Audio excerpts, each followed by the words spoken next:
Welcome to The Road To. We have an exciting show for you today. I'm your host, Marlene Wecker-Barney. Right now I'm going to introduce our panelists and our guests, starting with Jim Parmalee. How are you, Jim? Tell us about yourself. Thanks for having me. I'm Jim Parmalee. I run the Northern Virginia Republican PAC, Republicans United for Tax Relief, and I host a series of shows on this fine station. Thanks for coming. Thank you. And next, Mike Lane. How are you doing, Mike? Marlene, it's good to see you again. It seems like forever since we've done this. Our regular viewers will remember me as the inside the Beltway perspective on all this. Once upon a time, I was sentenced to a term of office on the Arlington County Board. I've been a party chairman at the local and district level, and now I live in Alexandria with my dog Pomeroy. Great. And I'd like to meet Pomeroy. Actually, I've met Pomeroy. You've met Pomeroy. Yeah. He was on the credits once, That's right? And John Flannery, we're pulling a switch today because he's usually one of our regular analysts, and now he's a candidate for Loudon Soil and Water. I like that, analyst, panelist. Yes, I've enjoyed being on the show. We were trying to figure out how long it's been. It's been like 7 years we've been doing this. At least. And I'm a recovering federal prosecutor. You never get over having that kind of authority as a young man. And I have spent my life mostly doing law and politics. I'm in private practice now. I represent the abused and misunderstood. I've never met a person that didn't think at some time or other they fit in that category. Probably. And I'm very active in matters involving soil and water in our community. And so this time I'm standing for a nonpartisan independent board, which basically has a coordinating and informational function to help people with what they should do so that they have decent water they can drink. I'm all for that. Comes right out of the Loudon County aquifer, huh? Well, on the western part, probably, as opposed to the Potomac, which is most of the eastern waters. Very good. And finally, our guest, Jennifer Boysko, running for delegate in the 86th district. Welcome. Thank you for having me again, Marlene. It's a pleasure to be on your program. Pleasure to have you. Thank you. I'm running for the House of Delegates. It's the second time that I've run. Last time I came only 32 votes short of being a long-term incumbent. Wow. For the majority of the past 8 years, I worked for John Faust, the Drainsville supervisor, helping solve problems in my community, working with the nonprofits, with the other jurisdictions in the area, focusing on things like the Dulles extension for Phase 2 for the Metro, working with our schools in the education system, working with our nonprofits and the social safety net to make sure that we harness nonprofit dollars when we don't have enough money to pay for it through the county budget. And I am looking forward to this year. It's going to be a great one. Thanks for having me on the show. Well, thank you for being here, and I think you have good qualifications for the office you're running for. All right, so let's get first to the national topics, and as usual, we have a lot to talk about, starting with Israeli Prime Minister Benjamin or Bibi Netanyahu came over here, invited by John Boehner and Congress, some of the people in Congress, and was not invited by the president, did not visit with the president, was shortly before the Israeli elections, and talked about Iran and the nuclear negotiations that were going on. So what's your reaction to that? Since that time, of course, there's been the at least framework of a deal. President Obama just came on this past Thursday to hold a press conference and talk about the deal that they're hammering out. But what's your opinions of that? You look like you're interested. What do you think, first of all, about Prime Minister Netanyahu coming over here, and talking to Congress without the president being involved in that?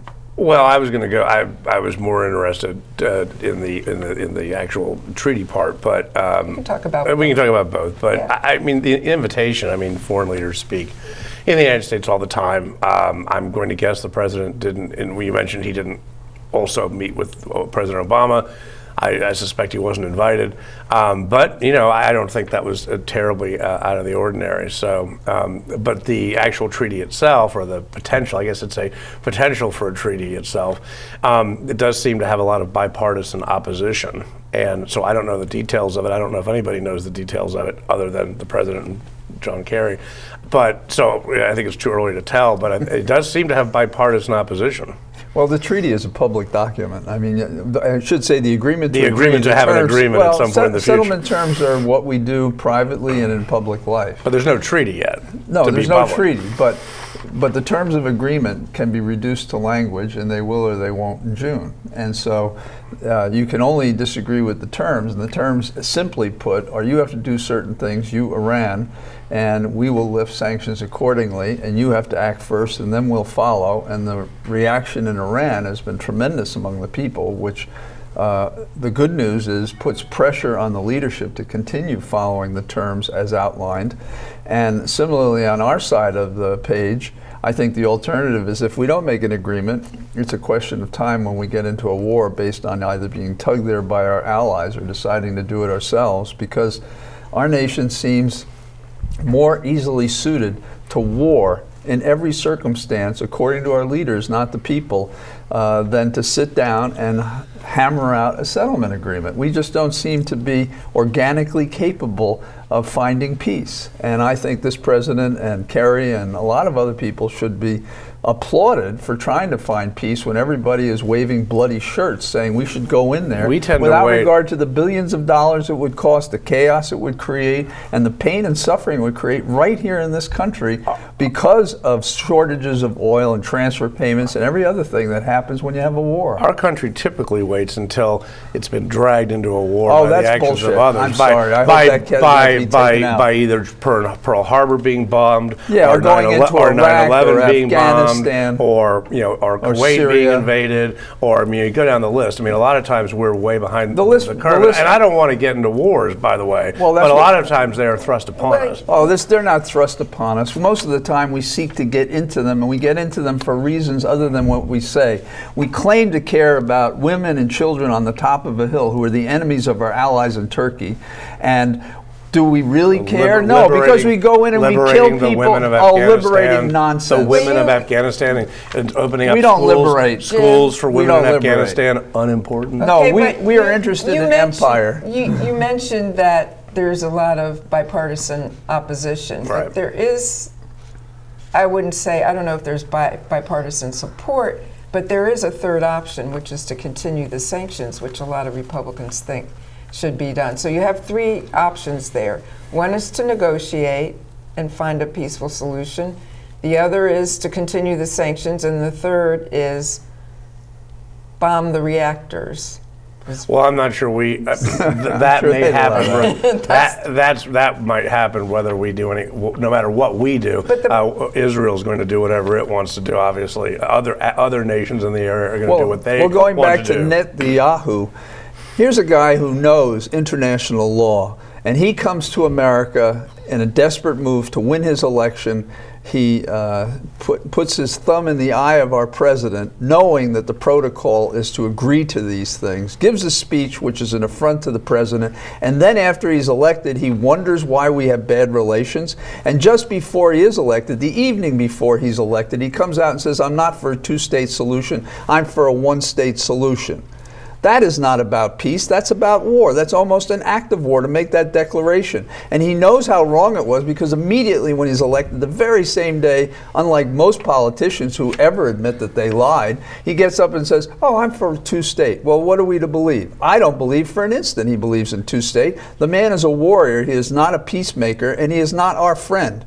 Israel may be our friend, the people may be our friend, but war in that section of the world without a two-state solution is an irreconcilable affront to the world, and we shouldn't be supporting that kind of action. We should be supporting peace in the Middle East, not war.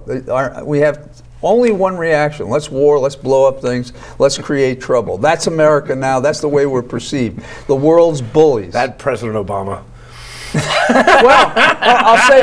Well, wait a How second. dare he? No, wait. I'll tell you. There's a disease. There's an executive disease. We're trying to see how There's an worked up we can get you on that. Maybe it's I'm sitting so closely. I thought we would meld into moderate yeah, peace. It is but a it's rough, not it is a happening. rough issue. It's a very complicated issue. Let me observe, just Yeah. for the record, that my pre-show theory about putting John and Jim next to each other to change the dynamic was clearly wrong. Well, Okay, I don't think it's our right there. personalities. And I think it's didn't the think issue. that I would think be it's the issue. case.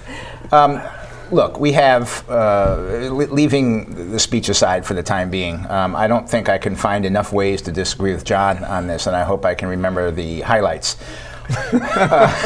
We have an agreement to have an agreement. Now, we don't really know what the agreement is. There was no written statement. There was a single joint statement between the European community and the government of Iran. But there was no, everybody else issued a statement, but nobody had a joint statement. Everybody was having their statements all over. President Obama issued our statement and our fact sheet, which the Iranians immediately dismissed as propaganda and not helpful to the cause, et cetera. You might expect that, but it seems that we're nowhere yet. Now, what do we need in the next 3 months? Well, for an agreement to succeed, we need to come to agreement on certain things. Mm-hmm. What we haven't agreed on yet is the, quote, most intrusive inspections in the history of the world. And then that's what the president said. And then in the very next sentence, or even the same sentence, he took a breath and said, and we're going to work those intrusive details out, over the next 3 months. Well, how do we know they're going to be intrusive inspections if we don't have any details on them yet? A goal, I guess. Yeah, well, it's our goal, but it's not Iran's goal, and so we're essentially still at square one. No, that's not true. But we're talking. We're talking for the first time. Well, we're talking, and we have both agreed. We have both agreed that we are going to settle upon terms that reassure us that you're doing what you say you're going to do. But you know what, otherwise, the sanctions don't go away. It's kind of weak.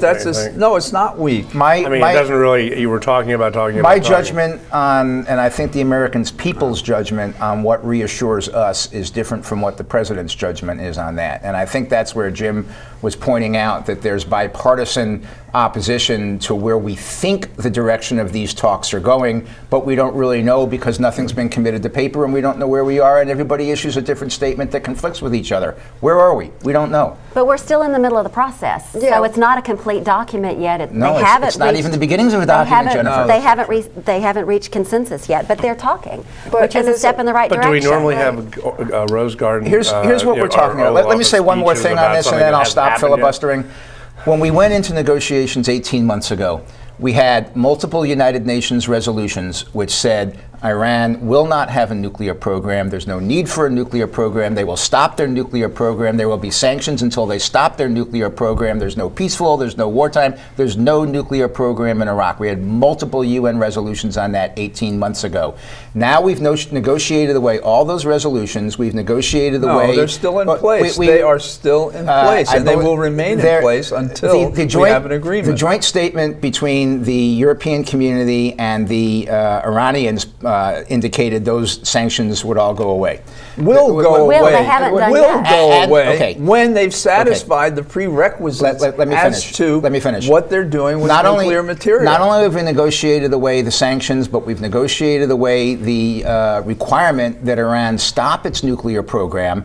We've negotiated away the right to... No, that's not true. We're talking about military grade. We're not talking about... The UN resolution said they were not to have any nuclear program. It didn't specify nuclear military grade, whatever. It said no nuclear program. So you think they should have no nuclear program I think at all? None? Absolutely none. Not for energy? Iran having, what does Iran need an energy nuclear program for, John? Well, come on. What does the world do? We have it all over Europe. They have nuclear programs. Because they don't have nuclear weapons. Europe doesn't have the same amount of oil as they do. In addition, we've apparently agreed that we're not going to inspect at all their military uses of this stuff. We're not going to have any inspections on their military bases. We're going to allow them to keep the centrifuges. It's pretty funny. You told us we don't know any details, and you're giving us all these details. So these are what's been reported by Iran and not contradicted by the rest of the world. We're not going to have any inspections in their they're going to have continued centrifuges in their underground bunker. I mean, we've given away 106% of the store. 106% of the store. 106. Now, do you realize that is an exaggeration We've in and of paid them itself? to take it from us. Oh, come on. It's just All right. amazing We don't to me. know. No We more don't know all filibuster the from me. details. You're right. I'll come back in July. Yeah, and we'll, I don't know that it's we'll talk wise, about though, this. to oppose something before I don't the oppose deal it. has been I hope the president's worked right. out. Well, no, but in all I fairness, do hope the president's John's right. supporting something that we haven't actually got in writing, so it would be okay if Mike were to oppose something. I mean, we are He's debating supporting something the that doesn't exist. negotiations. We are debating something that doesn't exist yet. It is talking is great. Talking itself is not necessarily the accomplishment, and we just Obviously. we're debating stuff that hasn't been. Not even decided to be decided. Okay, so what is your you know, position? All right. They shouldn't be talking at all. And Oh, no, because I we're said so afraid of talking is these guys, good. we shouldn't do Talking anything. is And we good. should launch the missiles But let's- immediately. Talking is good, but While let's they're not ready let's not for get it. that Here's the excited solution, John. about it. Here's the solution. The solution is we keep talking until June, when the deadline is. We come up with the best agreement we can. Next week, when the Congress comes back into town, we pass conditional sanctions on them. If the talks don't work on July 1, the sanctions immediately kick in, and we bring Oh, Iran this is such back nonsense. to its knees. And Okay.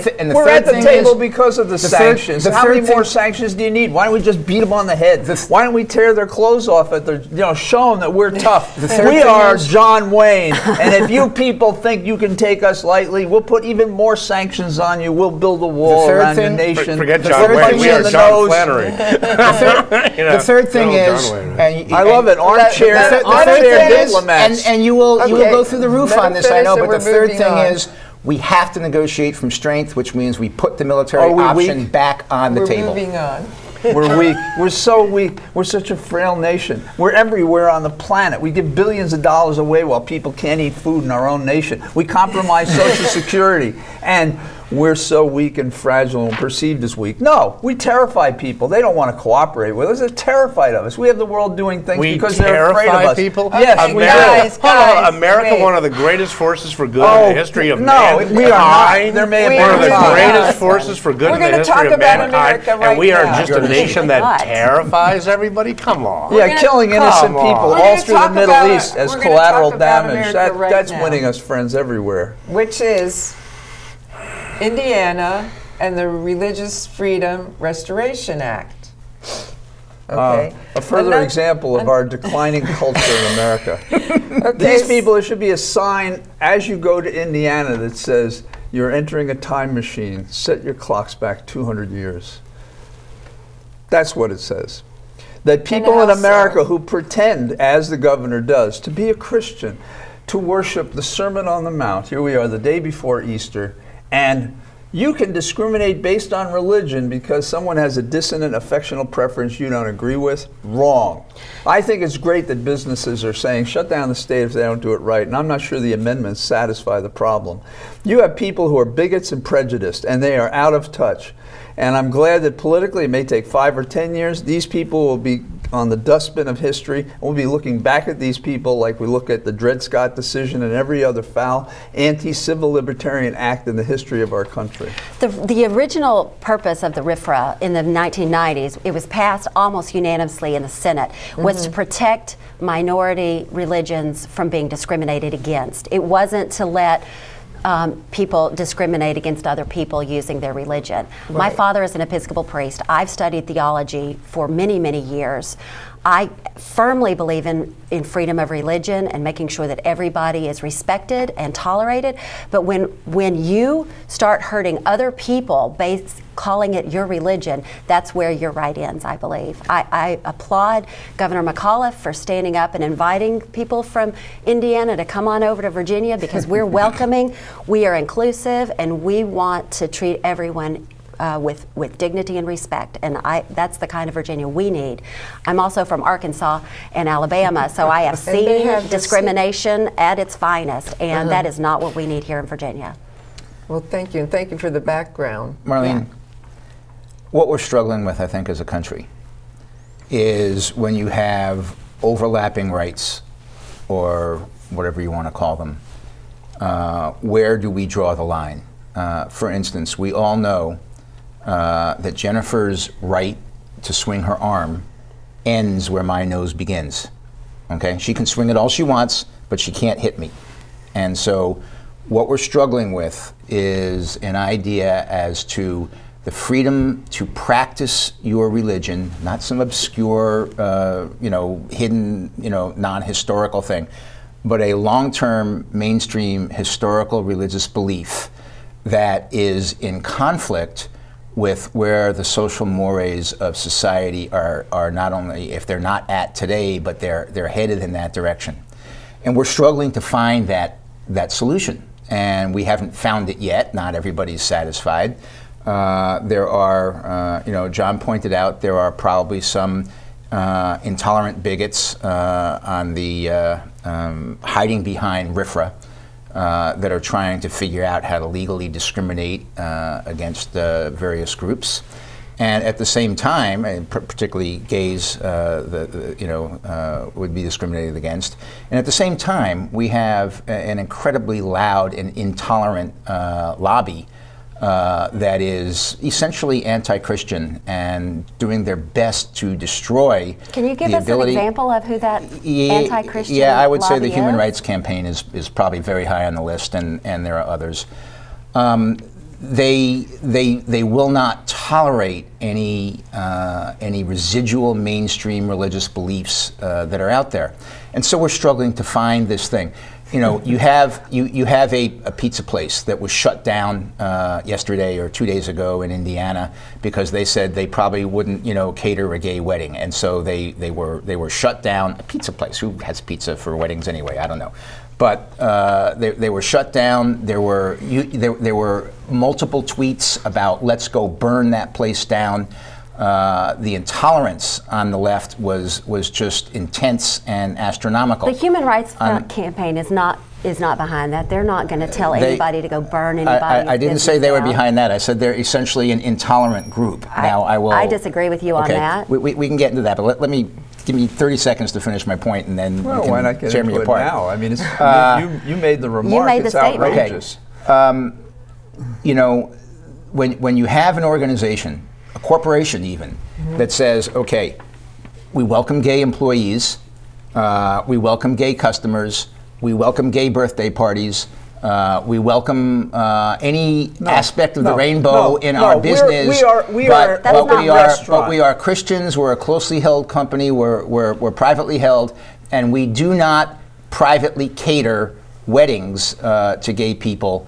There's a disconnect here in terms of the values of the American people. If you open a restaurant and you say I'm available to everybody except you because you're Irish Roman Catholic, you because you're gay, but John, you because you're I black, just said that that's wasn't wrong. the case. I just said that wasn't the case. That is the case. We're That is doing exactly the I said case we're that doing we're gay objecting to. employees. We're doing gay customers. We're doing You gay don't birthday get credit. parties. It's not a balance. No, It's I'm not a not saying balance. it's a balance. I'm saying I we're have trying to find my a place best where friend is black. You're not black, are you? I'm colorblind. Oh, I'm so impressed, John. I really am. My best friend is gay. That's what you're saying. I have an employee who's No, gay. that's See? not at all But what I are said. you saying? That is exactly what That's you're saying. not But at I all don't what I serve said. gays. No. I won't have a party for them. No. You I open said we do a party for them.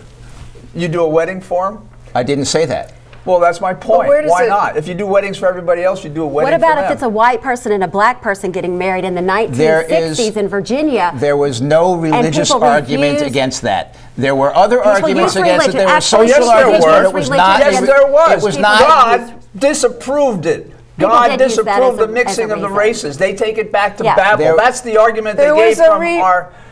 Sorry. No, there. That's okay. There was a religious argument against left-handed people at one time because left-handedness was supposed to be the mark of the devil and you were a witch, and left-handed people were actually, yeah, that was a They weren't religious discriminated argument. against. They were just taught to It write with their seems- right hand. it you seems know? I mean, ridiculous. come That's on. not discrimination. It seems, yeah, that's discrimination. It seems ridiculous now. Come on. Nobody was You think only, denied. next they'll be saying only Nobody Democrats was denied the right to run for right with their president because they left were hand. left-handed. Come on. Let's Not get now, real. but at one time, if you use that argument, at one time they would have been on the basis of religion. And we had People black look people at and white this- people who were not okay. allowed to marry based on religious beliefs of other people. we know that that is wrong. We have moved forward in that. This is just another step. People are people. Love is love. If John and Jim get married, it does not in any way detract from my marriage. It does not threaten me in any way. Nobody I ever was alleged laughing, that. by the way, because Jennifer, of your that's not my point. personalities. My That is point. the point. No, I never said anybody was detracting from your marriage. I never I said didn't anybody say that you didn't love did. anybody. You know, I mean, my point is that there are people who have deeply held religious beliefs. That, and I can tell from your thing that we have somebody signaling over the way. We've been on this too long. I can, you know, there are deeply held religious beliefs, and what we are trying to do, or what the intolerant lobbies are trying to do, is to tell people who have these deeply held historical, true religious beliefs that they're not allowed to hold them anymore and stay in business at the same time. And I think that is intolerant. You're choosing to serve the public. But Businesses we're gonna move. don't have religious beliefs. People Sure have they do. religious beliefs. No, they We don't. are gonna- Businesses are not If people. If it's a closely held corporation, No, Well, they are there to provide a absolutely service not. We're to the gonna community. move on in They're a not, minute. They We're don't go gonna- to church. Businesses don't go to religious services, do they? they make contributions to religions. That doesn't matter to me. That's not. That's another whole not They're the very same. supportive of religions. All right. Money is But they are belief, not. right? They are not Money is active belief. Money is religious. speech. Again, Ergo. we have not solved another issue, but But in we any disproved case, his proposition, which I think we are has been going to. useful. We are about to take a break. I think. One thing that we're going to be starting, and we can talk about it now, is that there were, and I think these two things tie in together. Actually, there were teachers and administrators in Georgia, Atlanta, that were accused of racketeering, charged with racketeering, because they were changing answers for kids on standardized tests, and in some cases giving them the correct answers. I don't know if racketeering, and you can probably tell us about this, Well, the elements is of the it. right subject. elements of the But I crime are think there. this also ties into standardized tests in general, which we are going to talk about when we come back from the break. So racketeering, is that an appropriate charge The for Well- for cheating on tests? That was not the original intention of the statute, but we've strayed so far away from it now that if you can find the nominal elements that fit what is called racketeering, which originally was to get at organized crime, and so now they treat conspiracies as that. Okay, I so think we have to- now we are going to take a break. So we need RICO reform. Stay tuned. Yeah, I think so. Don't change your channel. We'll be right back.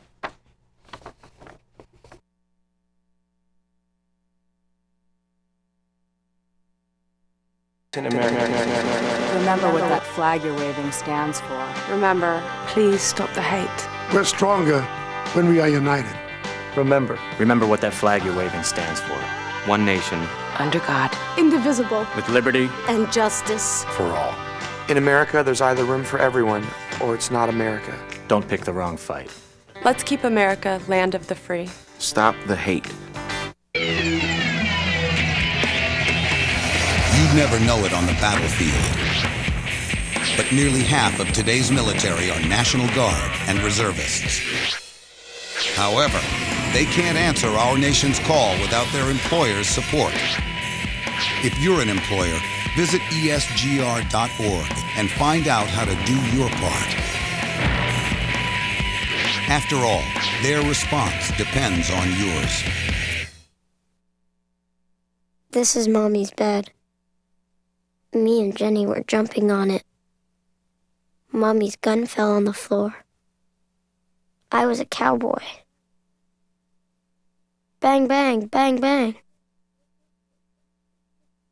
I said, Jenny, wake up, it's just pretend. But she wouldn't wake up.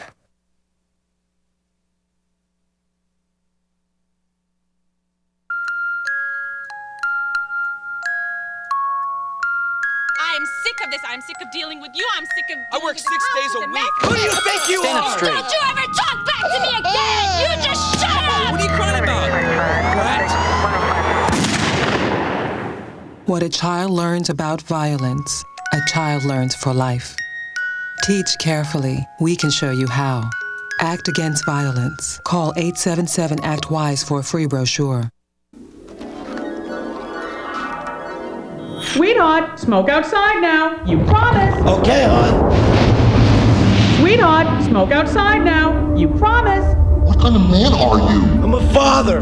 Look here, my father was a father, and he smoked his brains out in the house. Watch as he blows those smoke rings on my little red face. You probably have asthma. Asthma? Schmasma. I'm telling you, nothing's gonna happen to your kids. Don't swear when you're lying.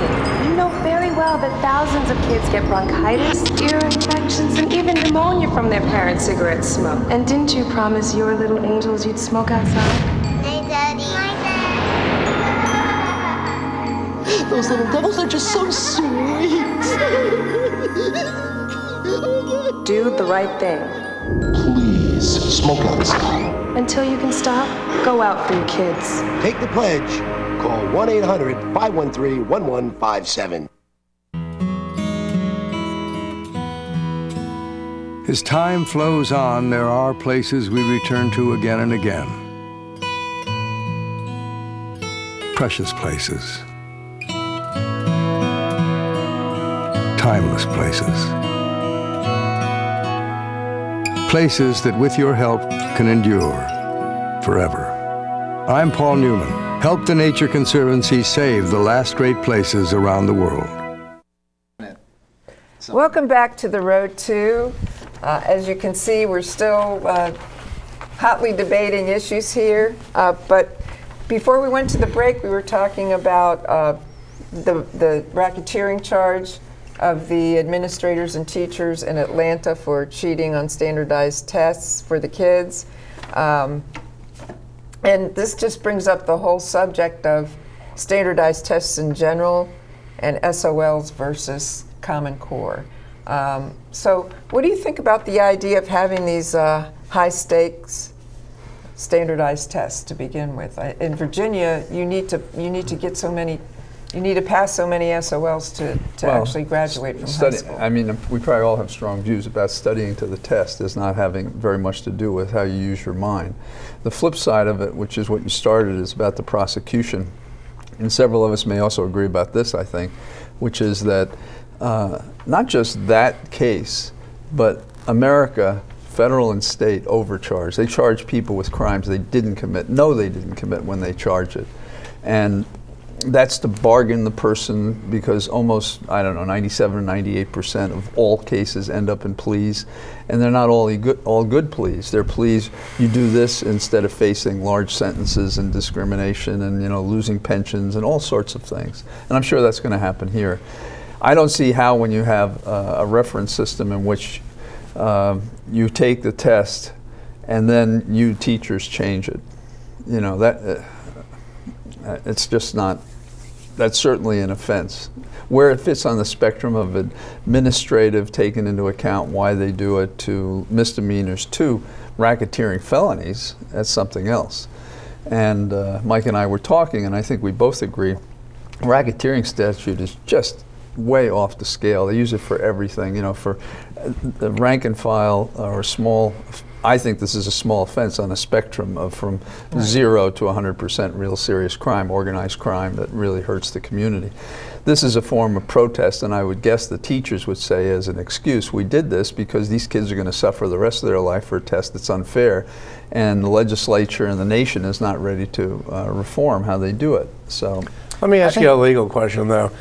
And I'm not saying that they should be prosecuted in this manner, but if they are doing it not necessarily to help the kids, and I'm not sure how to help themselves, keeping the kids from taking a test that would define whether they're learning or not is helping the kids, or simply covering up that they're not learning anything and denying them future help. But if the teachers had been organizing this in order to raise their test scores to get more federal money, is that a conspiracy to defraud the government of money? Well, I think that's a fair point, and I don't know all the elements, but I mean, those are the elements that you'd consider, and motive. It was not just more money for the school district, it was more money for themselves, which was what I guess justified the racketeering, because they were personally benefiting financially from their misconduct. Having said that, I mean, this is prosecutorial overkill. I mean, this is not racketeering. This is not why the RICO statute was written.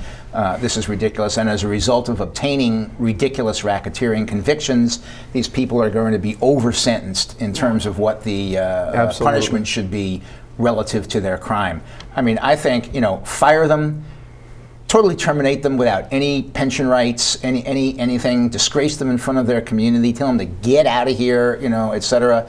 That to me is almost enough. Why we have to put them in jail for 2 years, and why they all, none of them are a threat to anybody, and they all have to be marched with their hands behind their backs and shackles and things like that. Let's humiliate them. It's just ridiculous. And it also points out, it's high stakes for everyone. These tests, these multiple choice tests, determine the funding for the schools, determine the future of the teachers, determine what the children are able to do in the future or not.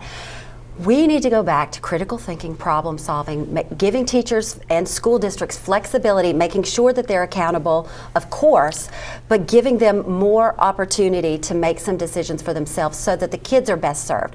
That's where we're all missing this. I mean, what's going to happen to those children who are in Atlanta? What's going to happen here? John and I both grew up in the same state, which was a regent state, and there were high stakes standardized tests every single year. I mean, we faced the region. In what way? Pass fail. I mean, the final exam in every course we took in high school was a regents exam, statewide, set up by the New York State Board of Regents, and it was, you'd better do well on it. Well, now you would look at me and say, well, obviously I didn't learn any critical thinking because I'm saying the things I'm saying, but John did the same thing, and he is critically thinking. So I don't know that standardized tests are the problem. My question is, how do we have accountability in schools without some sort of standardized testing? Somebody explain that to me. Nobody ever has. I have That's a question a very good for you. point. The Regents exam, did you take a final exam, say, in a math class, and then take the Regents exam also? No, the Regents exam was the final exam. Okay, well, this is one of the problems, is that these kids are, you can take a class, take the exams, take the final exam, and pass the class, but not pass the SOL. But is that because the teacher was giving you was an easy A? I mean, is the teacher not grading properly? But if I graduate, that's not an answerable question. Oh, it is. If I graduate without being able to read, it's an answerable question. In some cases, maybe that's true. Maybe the teacher could make their own test so easy. Yeah. I think that's sort of the core of the problem, but which is so many kids are graduating now. So many kids, not all, there are a lot of exceptional students, but this is not Garrison Keillor's Lake Wobegon, where all of our children are above average. And that's why, and Jim, a lot of them are graduating without reading. You make a great point that we are having kids who are really struggling in schools, and we're not meeting them. We need to be investing in early childhood education. We need to be making sure that we have universal pre-K. We know that for every $1 we spend in pre-K, we save $7 down the line in other issues that have to be addressed. Right. That is the first step. I didn't have pre-K, and I did very well. And you know what? You probably. But I'm not saying necessarily you shouldn't have it. I'm not necessarily saying you shouldn't have it. Communities. But here's the thing. I'm talking about, we have people who are coming here from other countries who don't have English language skills. Their parents may be working 3 jobs, so they may not be having an enriched home environment. I had students. There are kids who are coming to school I'm not saying hungry. that you shouldn't necessarily have it. What I'm saying is if you're prioritizing what we're doing with our money, we're having students who are graduating without reading, graduating without being able to do basic math. And that's a problem, and if we isn't it? don't test them, we don't know that, and we can't try to fix that. I understand that. Do you know that now it is an abysmal number of kids, something like 75%, are not eligible to join and enlist in the military because they can't pass the test, because they're not physically fit enough, or because they've been in trouble with the law? I mean, we've got to look at what we're doing. Is it working? I mean, I think everybody in this room can agree. So you would support testing? I believe we need accountability, absolutely. But when that is the determining factor of whether or not a school receives its funding, I think we're in the wrong. But isn't it, and I'm not an expert in this, isn't it not whether they receive their funding, whether they receive extra funding? When they're struggling, that indicates to me that something's not going on right.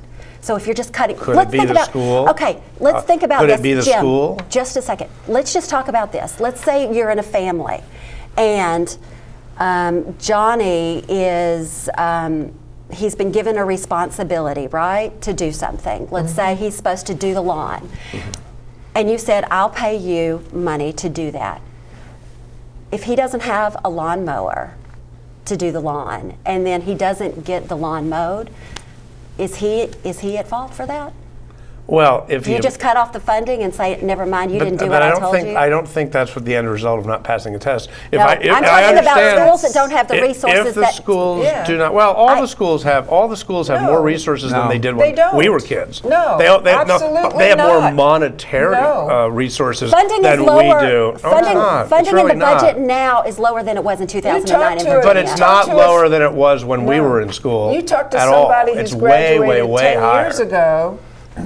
10 years ago, talk to somebody who just graduated 10 years ago as opposed to what it is now. Well, let's try this on for size. And they had resources and services 10 years ago taken for granted that they don't now, or the kids have to come up with money to pay for it. All of us are reasonably intelligent. All of us went to schools with smaller budgets than the schools are now. What happened? What went wrong? Well, in Loudon County, for instance, putting aside the fact that the computers are out of date, they're using used books and things like that, they save money by when they turn the heat on in the schools. We've had schools closed because it was too cold, and they don't turn on the heat because it costs so many hours before the children get there. School buses, the school buses do not sit and warm up. So it gets certain cold days, they don't move. This is before this is Loudon County. Where are all the billions of dollars in education money going? They're going to construction to the friends of politicians. That's where it's going. So don't. It's not going. It's not going to improve the kid. It's not working between the 2 years. So we have agreement that money doesn't equal results. No, money in a corrupt Commonwealth of Virginia doesn't mean our kids get smarter. And tests are just a way to shut down schools and open up private charter schools, which also fail to do the same thing, but they get the money to their friends. That's the way I see our system. At the risk of perhaps opening up a whole other conversation that'll take us 3 days past our deadline on this show. We all know there are school systems that don't work. I mean, you look across the river in D.C. D.C. as a whole doesn't work. Now, why doesn't D.C. work? Number one, they don't have a serious school board. Okay, they have a bunch of jokes who are using it as a platform to get money that they otherwise wouldn't be able to get from any place, and they're going. And the whole school system is not serious. St. Louis, places like that, but. Now let's look at a school within a system that generally works, but you've got 1 or 2 schools that are not working. What is the issue going on there? I mean, you would think if you have a serious school board and a serious superintendent and a serious system, and they're addressing 85, 90, 95% of the students correctly, what's their problem with the other 5%? Well, I don't know the answer. Well, there's a really annoying thing in Loudon. There was a chart that came out in the last couple of weeks, and it shows a disparity between Asian and white performing similarly and minorities. And the performance in the last several years has decreased. Across all metrics? Across all demos? All of these identifiable groups using the uniform tests, and I wish I remember the source because I asked the reporter when I saw her. So what does that say? Well, in that same period of time, we have been limiting funding to the school and all the things that I mentioned, which have to do with heat and stuff like that. So. You don't have to be a nuclear physicist to say there is a statistical relationship between the two. Well, then again, you look at D.C., which has the best funded schools any place, and they're probably the worst. But we should talk about what we know about. We know something about the Virginia system. But my question is, when you've got 1, maybe 2 schools in a district that generally performs, and you've got some this is a schools county-wide study. Okay. So what did you find out about specific schools? Well, I think full funding is a good thing, and I think full funding for things that have to do with thinking and education. Well, it's a whole county. Well, where does the money? 350,000 people. I think a lot of it is just what Jennifer talked about before, demographics and kids that are coming home and their parents are working 2-3 jobs. They're not there. They're charged with watching younger siblings, with working after school to help the family. But we've had that problem throughout American history. I'm telling you that we had that when we were kids. The teacher assigns homework, It's practice for whatever concept they've learned, and they don't do the homework. The only place But they it's no different than Boy, when we when were I didn't kids. do These are homework, all I the went to same the principal's problems. office and I was in we trouble. were able Well, to we have learn school things factories and now. be taught by fine teachers without the financial resources that we have now. And what Why are the standardized financial tests were you why- taking? Did you we, take- we did take them. Yeah, we took them. You did? What did you take? Well, I was like There weren't any SOLs. 12. I don't remember when the There weren't any I was a SOLs. California. I vaguely I didn't remember have it was to like a take SOLs. California-based or test. whatever Maryland would have had. But I was in. We had standardized tests at our age. I took the SATs But it wasn't- and the PSATs. And it wasn't like But it wasn't high you don't stakes. pass. You don't- no. Every test. No, I'm we telling all you, Jim, took I've was, got it was high college-age- stakes to the kid. I've got college-age children, and I will tell you that there are kids who performed on the SAT over 20,000. Over the 2,000 number, like made over 600 on each level of the test. That would be 1,200. No, it's a Remedial three. It's a SOLs. three. No, they've it's changed. a three. Oh, it's a three thing It's a now? three Oh problem. no, I'm we are so old. out of it. We are old. They have I'm changed. so out of it. I've been educated. But let me just make my point. These kids have over 4.0s. They take, maybe 5 to 6 AP classes. We as didn't get to seniors. have over a 4.0. Okay, I let don't me think. let me just finish telling you this. Over 4.0, varsity sports, leadership, over the 2,000 limit on the SAT, not getting into UVA, not getting into William and Mary, not getting into James Madison, not getting into Virginia Tech. Talking about high stakes, when I went to college, I applied to 2 colleges. I got into both of them. It was no big deal.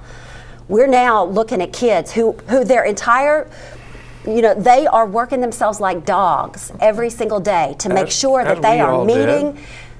Right. I did not work anywhere near what my children had to work. I did not take 5 or 6 APs in 1 year, which is more than a freshman in college would be taking. I took actual college courses when I was in Well, high that's school. good for you. Some of them. That's we good had for an you. exchange. We had an exchange Okay. program with colleges. That's so excellent. those were but the definitely at stakes least AP courses. to get into a state college, a state university, one of our most prestigious, is above and beyond what I ever faced, and I would challenge is higher than what any of us faced.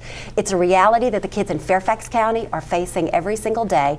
They work themselves like crazy, and then they end up getting turned why down. aren't we getting? I think that's a different issue than our school. Well, you were just saying we all worked hard and we all had high stakes stuff. I'm saying it's different. It's a different world that our kids are living in. Well, I went to William and Mary, and they but what they you're are saddled saying, when they get out of college. They're saddled with so much debt that they can't afford to buy a house. They can't afford to get a car. They're looking at hundreds of thousands of dollars. If they could get a job, they could do that. If you graduated with a $250,000 of debt, that would take you a long time to. It would. And the first thing would be toward paying that off and to get a job. Well, if you can't get a job, then it's hard to pay it off. And some kids are not able to get jobs who go to top level schools. But I think what I'm worried about right now are the kids who are having a problem learning how to read. And if we don't test the kids who are having a problem learning to read, but the suggestion I'm hearing from a part of the group is that this is high stakes and it's somehow unfair. We need to find out, and there can be bad tests, but if you have a properly done test, we need to identify where the students are who are being failed by the school system so that we can help them first, and then we can worry about getting them into William and Mary later. But when the school system is punished because they have more kids who can't meet it, because maybe they have English language learners, maybe they have kids. There are some schools in my district that have 80% free and reduced lunch. Mm-hmm. We know it is a fact that they have a harder time getting all the facets together with school because they don't have the support at home, because maybe their parents are working 3 jobs. So it would seem valuable to test them to find out where we are not getting the job done. You and I agree on that, okay, well, but it's when the resources are eliminated because they're not adequately performing. So that's my problem. Don't we direct reforms towards schools that are having that problem to try to fix them? Under No Child Left Behind, they're punished. Well, if they don't make adequate yearly progress, they release the schools from some of the rules in terms of changing their personnel. We're going to finish this conversation. We have to move on. The solution is school choice. Well, the solution No. is No, I that's think segregation. giving Our schools sub- the funding and the resources that they need. But they're getting And so that's much more been- than when we were in school. Oh, so my please. question, hold Okay. on. It's a different Hold on, world. let me- one I'm not moment. holding My on to point that. is not, I am All fine right, with giving schools more resources if we can determine that the resources are being used Absolutely, properly. And currently absolutely. we are not doing that. Some schools are doing that very well, Some are, actually. Yeah. but many are not. And we need to find out who Let's is figure out how to measure who, what that. is what, All right, and fix them. that's your duty. You do that. You report when, the next when time. Governor, Report back when next time. President Obama appoints me Secretary And of Education, we can get Secretary right of on that. Education Ann Holton is working on that. She is including teachers. She's including community members, and they are really working to address those Okay, issues. And I hope Jennifer. you'll be happy with them. Yes, ma'am. I have a question for you. We have a lot, and for everybody actually, we have a lot of roads and bridges that are badly in need, infrastructure in need of repair and replacement. So, any thoughts about that? You know, the transportation fund at the federal level is pretty much bankrupt at this point. We haven't adjusted the gas tax, the federal gas tax, in 2 decades. I would start there. I would ask the federal government to fulfill its obligation to maintain. To make gas more expensive for poor families who can't You know afford what? it. Gas is so much less expensive right now than it has been in years. And Would telling you- that to poorer families who are having a tough time know what? covering the gas that they need Oh, to now get we're to for their poor jobs. Who cares about the poor Okay, fine. families? I just bought gas on the way in here. Hey, gas was and, 50 cents a gallon when I was a kid. You all have enough money to be tossing out for gas Your here and memory's there, bad. I but you remember know, 28 middle cents a class gallon. folks like me, you know. Okay. We do who have a cares about responsibility us? to make sure the roads and infrastructure is not crumbling, so we're Well, not. we did raise John gas and taxes Jennifer. We had $500 million this in, year we in raised Virginia. gas taxes. John, you In told us a Virginia. little In bit Virginia. about what the soil and Our and- road should be fine. Excuse me. Am I hosting this? I'm sorry. You're going to have to get a He's ruler. passionate. You're going to have to get a ruler out and start All right, smacking our John, what's the knuckles. role of the Soil and Water Conservation Board? Well, you know, beyond the obvious terms, we'd like to have clean water and we want rich soil. There are practices that we should be following that allow us to have both. And the simple answer is that people, when they have waste in the water and so forth, they're compromising the water they're going to have. And if they have to understand it's a cycle, you know, it goes into the streams, goes into the air, becomes part of our groundwater. In Loudon County, where I'm interested in helping on this issue, in the east the water is often from the Potomac. There's a Bull Run fault that runs through the center of the county, and in the west we have very many wells and septic systems. So the water levels that we have in the aquifers and the groundwater and so forth determine what kind of water we have, what kind of supply we have. And if you're using the wrong pest control devices, if you're allowing farmers to have waste go into the rivers and creeks rather than having fences and having water sources within the fields, then you're compromising the water. So is this all on the citizen? No, it's not. There are all sorts of grants, federal, state, and local, sometimes up to 100%, to have these remedial actions taken so that the water is more likely to be with us longer rather than shorter. So that's kind of a thumbnail sketch. John, of tell it. us how much this job pays. $0. That's what I thought. No, I think I get a meal after the monthly meeting. Oh, wow. But not, That's graft. no, that's it. You know, but you don't do this for that. You I do know.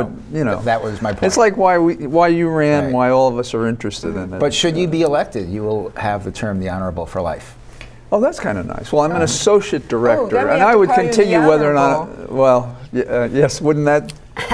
Okay, Wouldn't well, that be an oxymoron? Yes. right now we pulled another switch, and I'd like to introduce our producer, our honorable producer and director, Tony Barney. And Tony is now a candidate, has been a candidate for a while, but running for the Sterling District Board of Supervisors in Loudon County.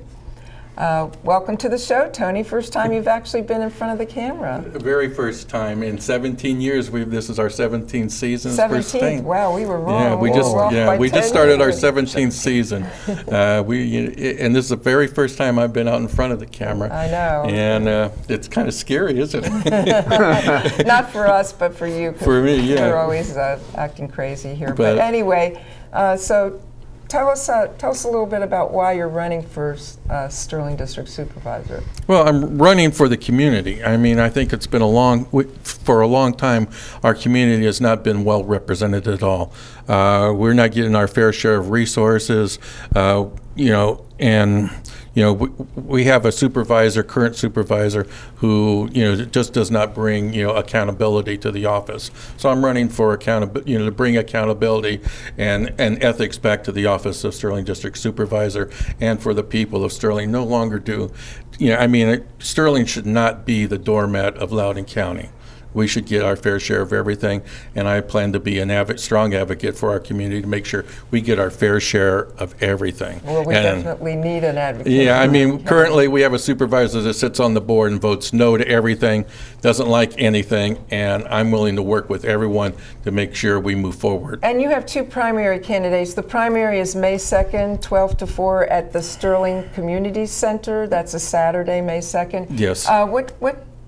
What sets you apart from the other two guys that are running against you? Well, I'm the most experienced person running in the community over 20 years.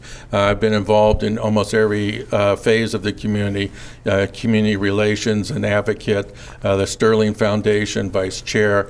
I've also probably, including the current supervisor, the only person that's running that's actually done anything for the Sterling District and Loudon County by bringing high-speed internet. I've also pushed to get cable hooked up to all the schools, government buildings out in the west. I was the Loudon County Cable and OVS chairman for 6 years, serving 12 years. So, I have a record of working across the aisles and getting things actually done and money into the general fund on my side. Plus my opponents are, they're both nice guys. One's young and inexperienced, and the other one is still new to the community. Okay, our director is telling us that we have to cut it and wrap it up. Jennifer, I would like one more word from you about any issue or anything you'd like to say. Absolutely. I think, if we don't get Medicaid expansion passed next year, we're hurting ourselves. We're losing $5 million every single day. We are leaving 400,000 people out. We have clinics that are closing, hospitals that are closing. We could be using the money from the federal government that we're already paying for our schools, for our transportation, for a wide variety of things. It's something we absolutely must do. Thank you. Thank you for being on, everybody. May 2nd, vote for Tony Barney for supervisor in the primary. May 2nd, Saturday, 12 to 4 p.m. at Sterling Community Center. Jennifer Boysko and John Flannery, November 3rd in the general election. Thank you. Thank you. Thank you. Thanks, everybody.